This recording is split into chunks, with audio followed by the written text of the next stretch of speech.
Comme chaque semaine, Léa est allée au cinéma et nous dit ce qu'elle en a pensé. Oui, et si mercredi prochain, je sais que je vais voir une suite, la suite de notre invité, donc mercredi dernier, je n'ai pas vu une suite, mais la suite d'une suite.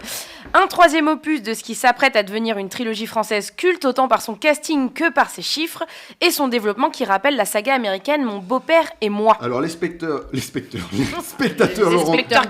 l'auront deviné. Tu as été voir qu'est-ce qu'on a tous fait au bon Dieu. Et alors, est-ce que c'est la question que les spectateurs se posent en sortant de la salle ?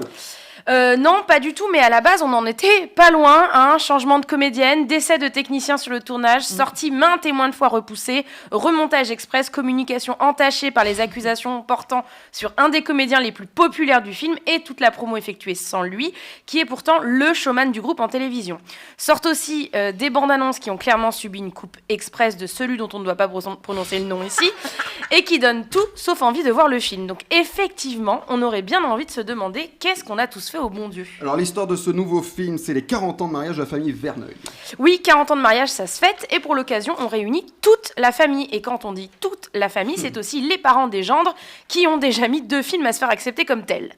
Souffrant forcément de la comparaison avec les précédents films, à savoir un premier plutôt original qui maniait habilement le bon vieux cliché à l'ancienne et le politiquement correct d'aujourd'hui, et un deuxième film copiant la formule mais ajoutant un peu d'LGBT et de migrants histoire de taper sur tout le monde.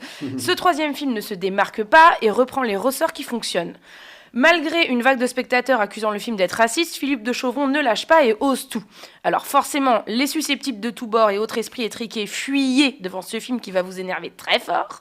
Pour les autres, sachez que c'est le plus chouette scénario des 3. Pas forcément le plus drôle, car l'originalité s'essouffle, mais le plus beau et le plus déjanté aussi. Maintenant qu'on connaît les personnages et leurs travers, on rentre directement dans leur quotidien.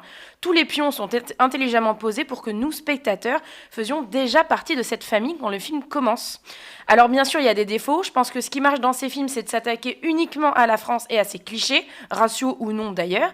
Ici, on dévie très lourdement sur le conflit israélo-palestinien. Ça fait un peu office de remplissage de manière scolaire. Bon, c'est pas grave et je suis sûrement pas objective, mais je pense que c'était pas nécessaire de par les murs et tunnels qui sont une actualité sordide dans une comédie si légère.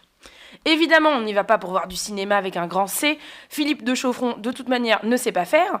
On y va pour profiter d'une ambiance de comédie, entendre les rires résonner à l'unisson. On y va pour se moquer de son voisin autant qu'on l'aime. On y va pour se moquer de soi, surtout quand on fait partie d'une minorité. On y va pour se détendre, pour se rappeler que le vivre ensemble est bourré de haut et de bas, mais qu'une happy end est toujours possible, parce que oui, l'éthique communautaire, ça existe, et les effacer, c'est pas la solution c'est de rire ensemble. On y va parce que c'est drôle sans être débile, c'est tendre sans être larmoyant, et que parfois, c'est tout ce dont on a besoin au cinéma. Alors le mot de la fin, Léa, une réplique drôle.